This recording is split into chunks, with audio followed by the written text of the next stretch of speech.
Carabao Cup quarter-final tonight.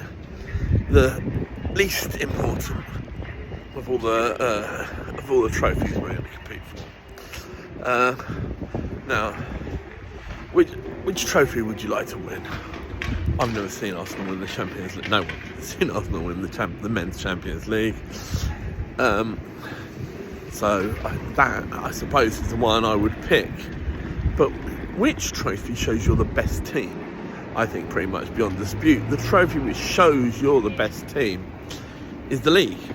That's the real competition, week in, week out. That's the metric by which you realistically gauge yourself. The best team wins the league. And right now, it looks pretty probable that Liverpool will win the league. They're in a strong position. Are there possible transfer market solutions?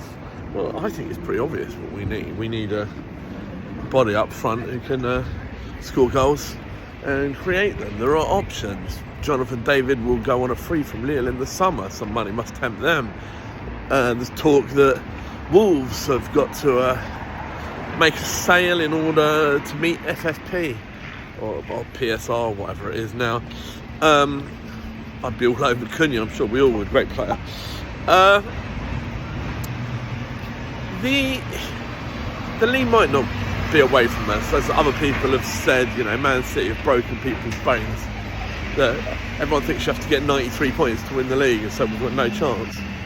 I think we're reverting to a more standard league, a more normal Premier League. And this could be one with mid, even early 80s, who knows. I'll tell you what else. The best team wins the league. Yeah. If we can win the Carabao Cup, beating Liverpool, win the FA Cup, beating Liverpool, and win the Champions League, beating Liverpool, we come second in the league, there'll be not much debate as to who people think is the better team. Yeah, winning absolutely everything is clearly a crazy stretch and absolutely needs to be our target. We are at that's where we are in the project. That's wherever it is, year 4, 5. It's winning time. It's time for us to get over the line. So that makes, despite the fact that Carabao Cup is obviously not even a secondary, tertiary competition, we're not in a position to be giving up on any trophies. And I think that also, as I've sort of touched on, means that we might need some January reinforcements. If we've got a two-legged Carabao semi in amongst some FA Cup games, etc., we almost definitely will. So it's important that we buy. If we buy a player from the Premier League, it has to be for their cup side, or on the understanding they don't get cup side in the third round. I expect to see some second string tonight. We need Tex to be able to get a tune. Hello. I have to run into someone to get a tune out of. Here we go. Look over our corner. Hold on, little pause. Expecting to see some of the second string tonight, including some players who we might be hoping Jason Ato can do a great job as an interim director of football and get off the wage bill in January. Gabby Jesus, I expect to start today. He is one of the top 10 earners in the Premier League, 265 a week. Only Havertz and Oscar earns more. That is serious wage bill bandwidth, which can be freed up. Zenny might play tonight, especially with the dearth of left backs. I've talked about the dangers of playing left back for Arsenal before. I think MLS has effectively taken Zinny's place in the squad as the inverted left back. Have done it very, very well. Maybe even better than Zinny. Not as good a passer, but stronger on the ball. We can work on his passing. He's young.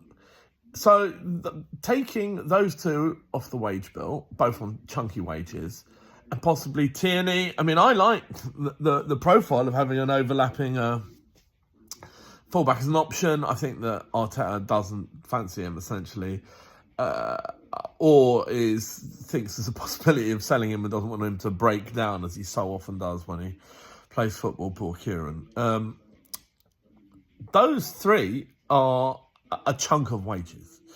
If you could just find someone to take them, we can ship them out to different countries who will take on even 90-80% of the wages. That if we can then spend those wages on the forward options I've talked about, I don't think Gyökeres or Sesko is going to be gettable in January. Maybe I'm wrong, but I do think that looking at players who are going to go on a free. I mentioned Jonathan David. Leroy Sané possibly will want too much wages, but could be excited by rebooting his career, coming back to the Premier League. I don't know. There have to be options. There have to be external options to turn around the Wenger's old favourite phrase. Also tonight, the women's team playing a big game against Bayern Munich, who beat us badly. We need a bit of revenge. All of the teams, Wolfsburg finished without a great points total, but I still see them as a danger. Lyon are a top team, obviously. Barcelona are brilliant. Chelsea and Man City are serious outfits. The only real weak team in the quarterfinals of the Women's Champions League is going to be Real Madrid. So I guess, you're aiming to win your group to give you a 1 in 3 chance of getting Real Madrid. And maybe even more importantly, to get your second knockout, your second quarterfinal tie at home. So that you come to the Emirates knowing what you need to do. Interesting that we play Palace twice. It'd be good to give them a real run around, work them hard tonight, and see if we can make an impact on what sort of team they're able to send out and their mindset of the weekend. Saturday is obviously an absolute must-win. Come on, the Arsenal.